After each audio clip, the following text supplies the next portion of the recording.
All right, hey there, folks. Welcome to yesterday's news for August 9th, 2018. Today is all about human rights and human dignity, the two stories that caught my eye, kind of on opposite ends of the spectrum of where human dignity is often lost in our culture. So, first, before that, I want to thank Nate, who commented on my last video a couple days ago. Very encouraging and nice, and thank you very much. I appreciate it. So back to the subject at hand. So Argentina rejected a proposal to legalize abortion. This was met with the predictable lamentations from the left. But I sincerely believe that our descendants will look back at abortion the way we look back at slavery. I mean, how can you take this whole class of people and just deny that they have any rights? Deny that they even exist or that they're even people? I mean, that's exactly what they did in the worst part of slavery, in or at least the slavery that we had here in the U.S. So, yeah, and it often, the debate gets mischaracterized because, you have whatever right to your own body, do whatever you want, but it's not your own body anymore. There's another person, that person has rights, and we can't, we already have legal precedent in place that is considered a person. Like, if you kill a pregnant woman, you get charged with 2 counts of murder. Like, that is a person who has rights, and those rights have to be accounted for. I'm also a firm believer in a strong law of self-defense, that you can act in self-defense up to and including lethal force if your life or someone else's life is threatened. And there are certainly situations in which an abortion would meet that criteria. And I'm not going to argue against that, because it's an act of self-defense, and it's okay to act in self-defense, but I want to is not a good enough argument, or it's an inconvenient. Look, the rules are pretty clear about self-defense. It has to be an immediate mortal threat if you're going to use deadly force. And in most situations where people get abortions, that's not the situation, and it's just not justified. But here's the thing: we need to, rather than rant about how evil it is, we really need to change the debate and focus not on how bad abortion is, but simply focus on fetal rights. Okay, these are people who have rights, and you have to acknowledge their rights. Whatever the outcome is, whether you allow the abortion or not, you have to recognize that that's a person with rights. If we can get to that point, then the debate takes care of itself, and we really need to get there. And looks like Argentina is resisting the push in the opposite direction, which is good, and there are other places around the world as well. The U.S. is actually one of the worst countries in terms of recognizing the rights of the unborn. The U.S. is one of the worst. I mean, we're like down there with China in terms of acknowledging the rights of the unborn, and we need to change that. And that's not an instant ban on all abortions, and that's not, turning women into baby factories or anything. We just have to recognize the rights of people who can't speak for themselves. Period. There's no other question. So the second story from today is that I'm going to take a drink of water first. Trump is convening a meeting of governors and others to really push prison reform, and as part of a broader criminal justice reform effort. And this is something that I am 100% on board with.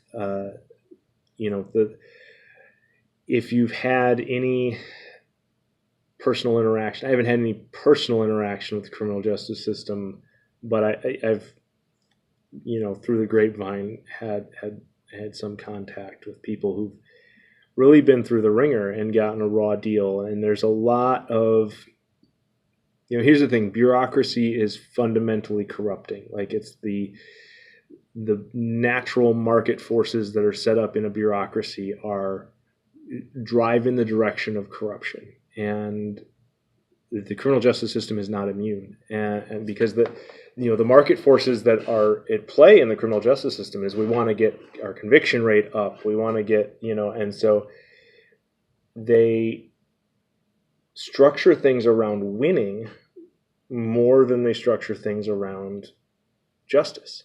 And this isn't like a conspiracy of people saying, we're gonna choose to push winning over justice.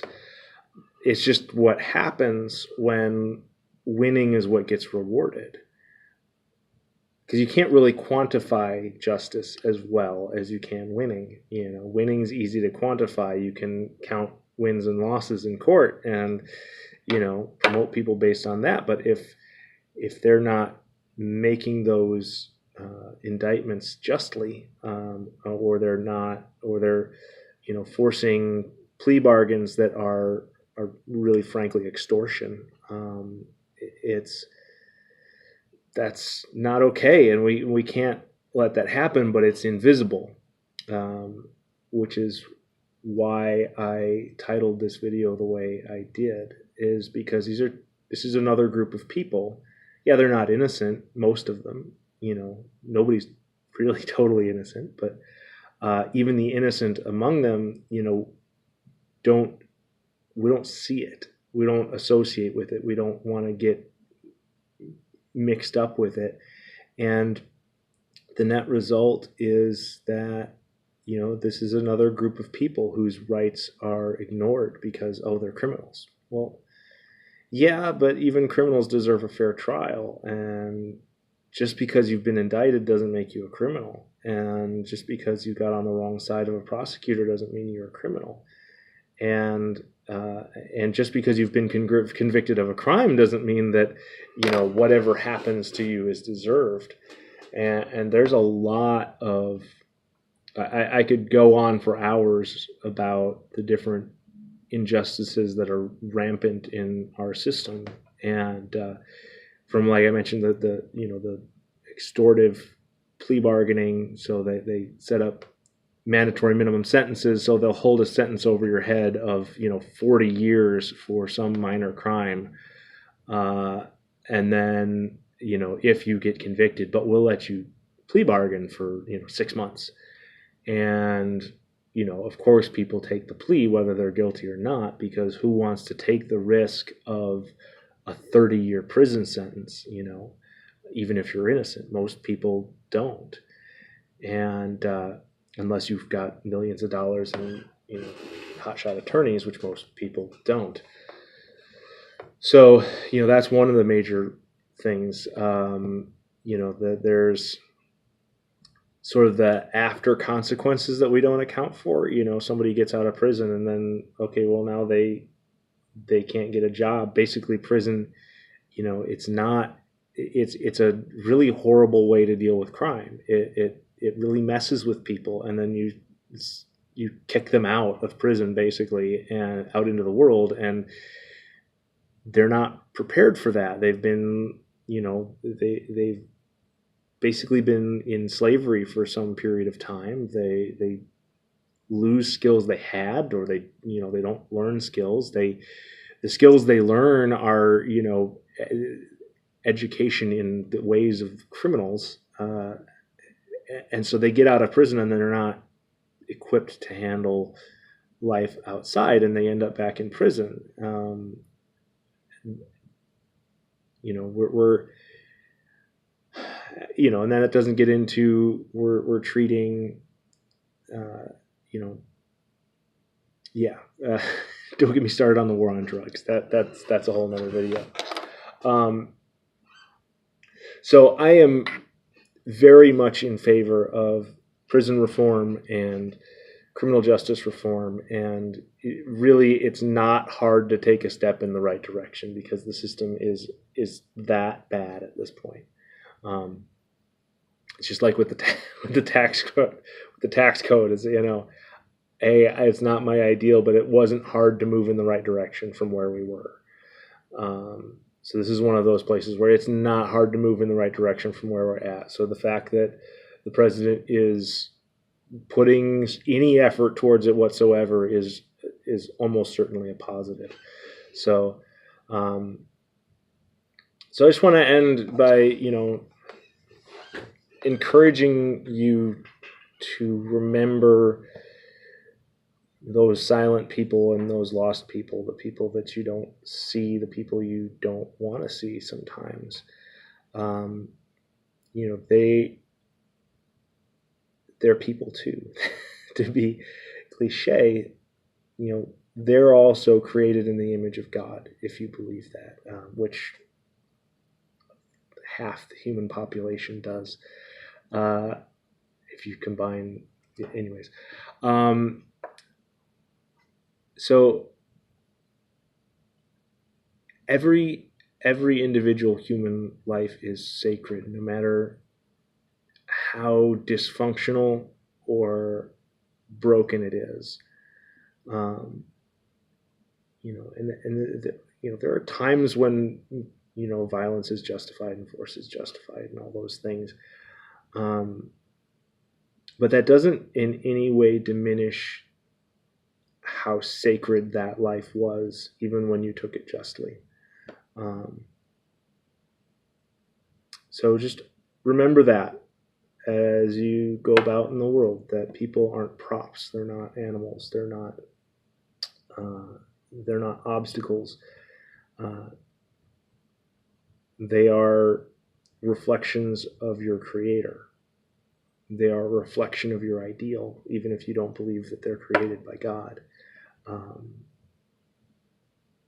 They might be an imperfect reflection, but they nevertheless are. So, with that, if you enjoyed the episode, like, share, subscribe. If not, ignore me. I appreciate comments and such. And as long as I'm only getting a handful of comments, I will, mention them and say hi and whatnot. So, thank you, and I will see you again tomorrow.